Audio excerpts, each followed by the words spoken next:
Now, while you guys are looking at those puppets, you may notice some little lines or creases along the sides of their face. That actually is a new technique that we developed, which is interchangeable face plates. What that means is that every 2 to 3 shots, we go ahead and we pick up our puppet, we take off the face and replace it with a whole new face. Different characters have about 200,000 interchangeable face plates, giving them a range of about 1 million expressions. As you guys make your way into the next part of our Coraline room over here, you guys are going to notice one of our sets. Now, at our studio, all of our sets are at 1/6 size for anything that we're going to use when we shoot our puppets. That way, everything stays consistent throughout the film.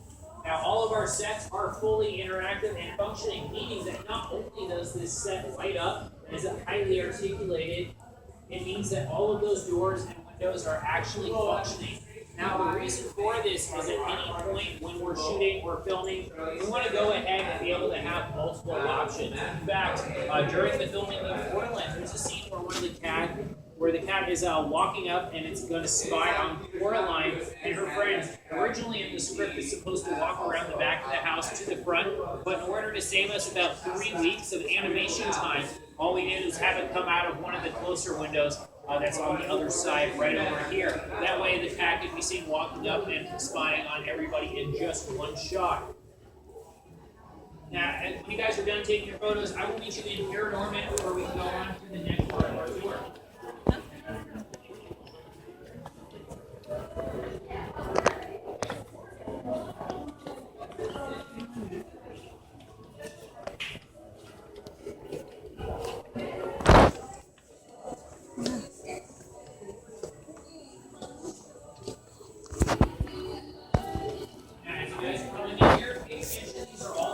Sets and props that we use when filming our movie.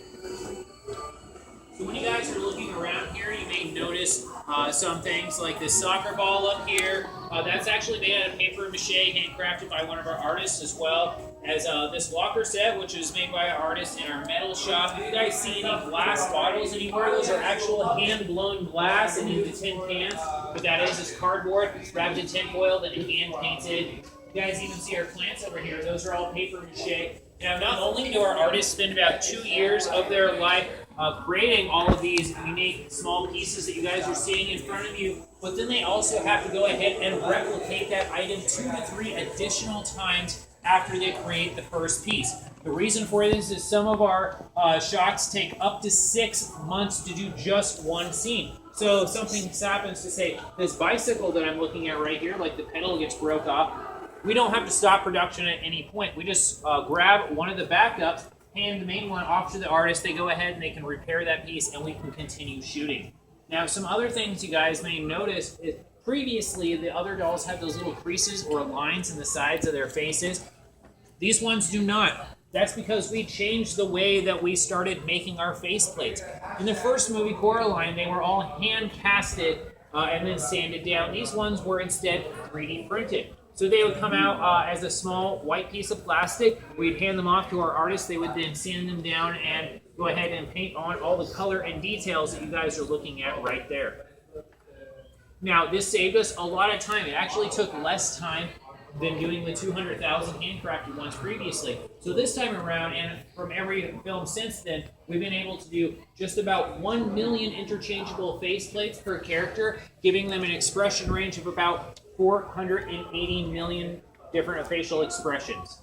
Now, another thing that you guys may notice is that the wardrobe for all of our characters has come up a lot compared to the previous film. So if you're looking at the quality of all the wardrobe, those are actually made by a real clothing designer who comes in, creates all the fabrics right there at our studio, and then hand dyes each individual piece. Now, one of the main instructions that was given to them is while they're doing this, to make it the same way they would as if they were doing their own show and sending the models down the runway. While you guys are looking around and taking photos here, I'm going to meet you guys in our next room, which is for our film box rolls.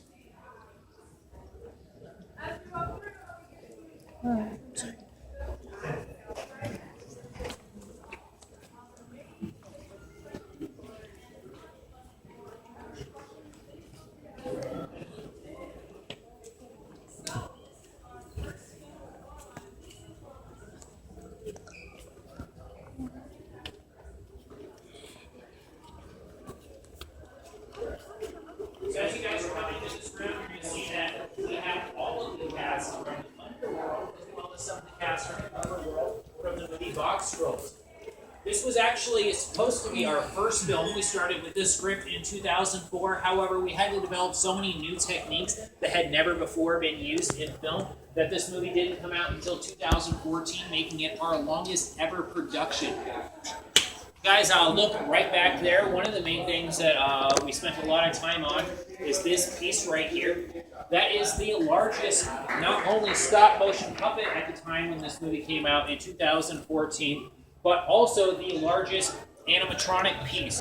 Other animatronics pieces you guys may have seen in previous films were separate controllers. It'd be up to 5 to 10 people controlling one unit because it'd be a bunch of pieces all together. That's actually just one piece controlled by one control unit. Another thing we did is our engineering team was able to go ahead and develop new 3D printing techniques. Now, previously, there had only been materials to print in either solid colors of black or white. Our studio is one of the very first places in the world where you could print in another color besides black or white. So when you look right back here at Lord Port Brinley, his beard is actually printed using a 3D printer, and that's orange. We hand it off to our artists, and then they go ahead and they paint all the details directly on there. So I'm going to let you guys look around in here, and I'm going to head over to our next room, where we're going to look at some of the face plates. So like I was mentioning before, all of our films are using interchangeable face plates. So when you guys come over here, you're going to see 3 rows. The very top row is going to be the handcrafted ones done for our film Coraline. Those ones are all made by our artists. In fact, during the filming, our artists had to go ahead and hand paint each of the individual faces every 6 months. Go in and touch up the color. That way everything stayed consistent throughout shooting the film. But when you guys look at that second and third row, that's from our new movie, Kubo and the 2 Strings. Now, that's our engineering team's boy right there. They created a new type of 3D printing that currently only exists in our studio and nowhere else in the world. We can go in any computer-aided drafting system, build our whole entire model, then go ahead and paint it right there on the screen and print it out in full color. You guys are actually going to get a chance to see what that looks like as you follow me into the next room here.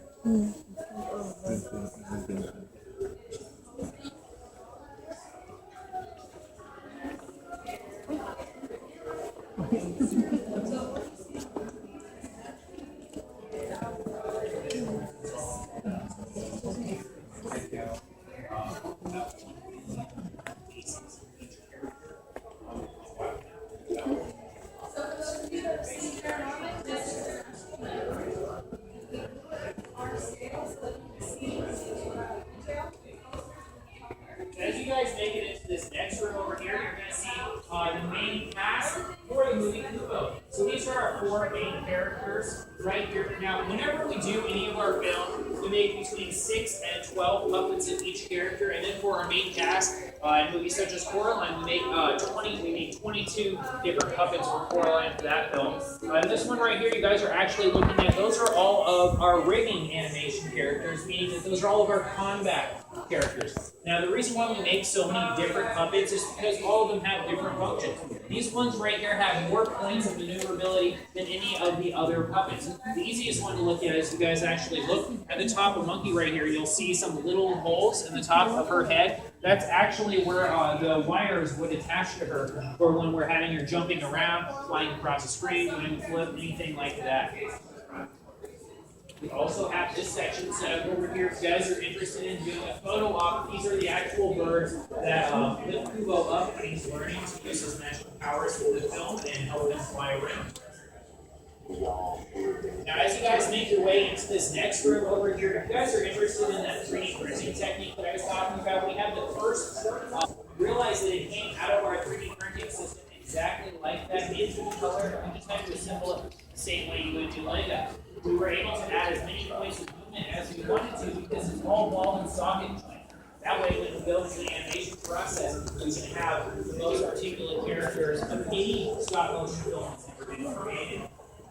That also saves us a lot of time. So if you guys look on the other side right here, we refocused that time from creating some of those puppets, creating things like these tapes. So if you guys are looking at the There's actually 3. Any of our artists were allowed to start working on this movie, building the sets. They had to not only learn how to speak Japanese, but to read and write it in the Edo style. That way the art form would stay consistent throughout the film. So if you guys are actually looking around here, any of those scrolls, those books, those pieces of paper, those are all hand done with little tiny brushes by our artists. Nothing on there is used from the computer or created on a computer.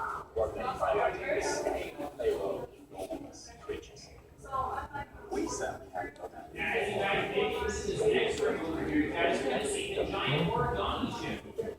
Now this is the ship that Kubo created in the movie that carries in and its friends on their journey.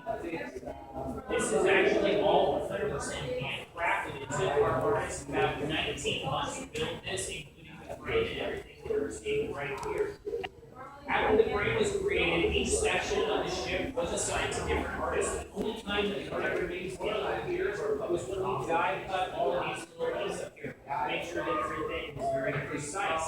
Now, our artists were each assigned a different section of the ship, and the instructions given to them were to create unique original patterns, meaning that no 2 artists could have a matching or similar pattern. In fact, if your pattern matched something similar to what another artist did, it would make you restart your section of the ship. You'll also notice that there's these little panels right here.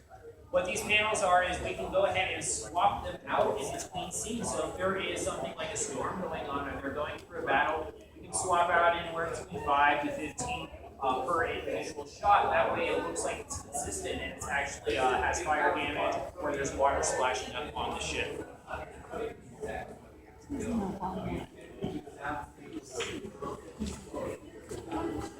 So this is our last room right here. You guys come in, this is the giant skeleton room. First you guys will see the smaller version of giant skeleton over here.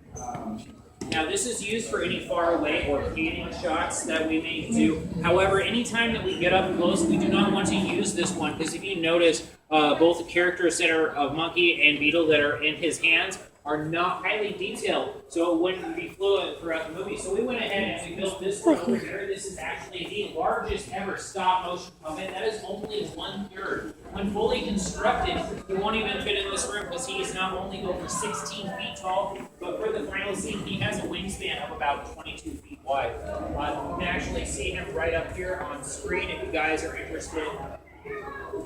Now, that brings us to the end of our tour. If you guys would like to stay and watch the scene, take some photos, feel free. Thank you guys for stopping by the park, and you have a good day.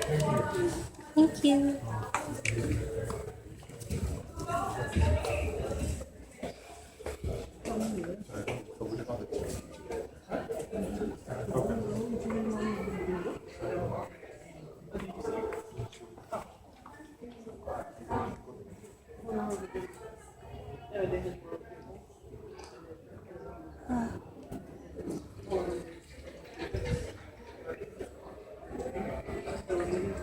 It wouldn't fit in this room. Look at it have like a higher frame rate. I could really tell.